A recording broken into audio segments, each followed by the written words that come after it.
আল্লাহর কথা মানুষের পরিবর্তনের জন্য। এই কোরআনের কথাগুলো আমাদের জিন্দেগি বদলাবার জন্য। মসজিদে জুমার নামাজে প্রত্যেক জুমায় বয়ান হয়। এক বছরে 52 সপ্তাহ, চিন্তা করে দেখেন, একটি বছরে 52 সপ্তাহ। তাহলে 52 সপ্তাহ ইমাম সাহেব আপনাদের জন্য নসিহত করে। তো এইভাবে যদি 30 বছর 40 বছর ধরে শুনে থাকেন, তাহলে আজকে কতদিন ধরে আল্লাহর কথা শুনতেছেন?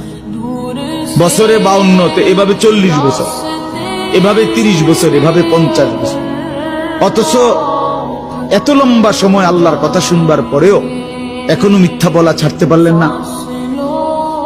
এত লম্বা সময় আল্লাহর কথা বলা শুনবার পরেও বিড়ি সিগারেট খাওয়ার অভ্যাসটা ছাড়তে পারলেন না।